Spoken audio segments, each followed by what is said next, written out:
Clint Eastwood may have broken the Western, but Kevin Costner's 35-year-old movie did something better. Kevin Costner's Oscar-winning 1990 classic brought a change in the struggling Western genre. Clint Eastwood has always reigned over the landscape of American Western cinema with an iron fist. His memorable portrayal of earnest cowboys of few words was unrivaled until Kevin Costner made an equally grand entry to spice up the movies from the Wild West. While we are not going into the debate regarding who should be crowned the undisputed king of the Hollywood Westerns, Costner, in Dances with Wolves, did something which even Eastwood's mystical thespian abilities failed to match. No, we are not talking about who is the better director between the two, but rather we are trying to point out how Costner's cinematic poetry aided in resuscitating a dying genre by breathing a fresh lease of life. Kevin Costner revived the Westerns with Dances with Wolves after the dismal 1980s. For the last century or so, Western cinema charmed a major section of the cinema-goer's imagination. Following the proliferation of Westerns in the 1950s and 1960s, which saw Clint Eastwood, 94, cement his position as the quintessential cowboy on the silver screen, the later decades witnessed a major slump. While Italianized spaghetti westerns were slowly rising as a major subgroup, the overall genre went through a gradual decline, which even the greatest fan cannot deny. Eastwood, who has starred in over a dozen westerns, wore the cowboy hat only once during the decade with his 1985's Pale Rider. While other films were being released, what the audience did not require during that time was the rehashing of the same tropes with nothing new to offer.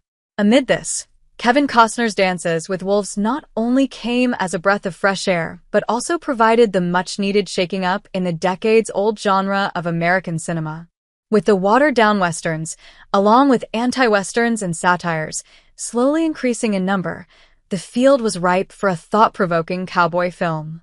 When it came to defying the then-contemporary narrative, Costner delivered exactly on that promise through his thought-provoking romanticized revisionist film, Dances with Wolves. With the advent of 1990, the Yellowstone Star's directorial debut not only became a cultural phenomenon, but also won over the critics.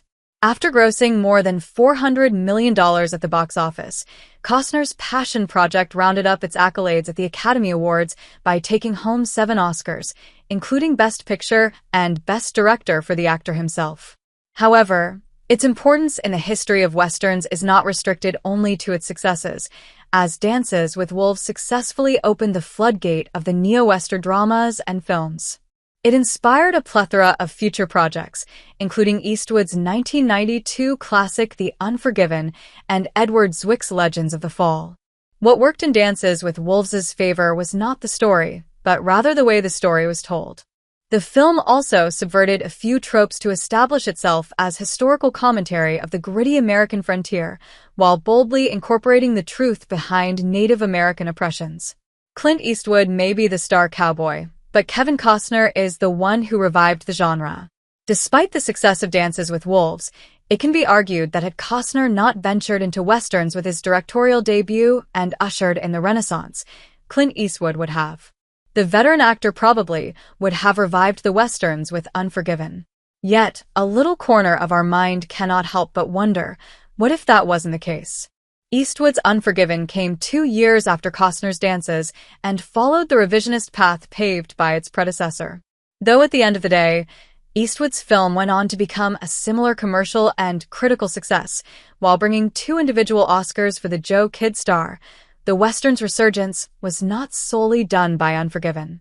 In that sense, at least, it can be said that Costner's 35-year-old masterpiece indeed scored a point over Eastwood's creation.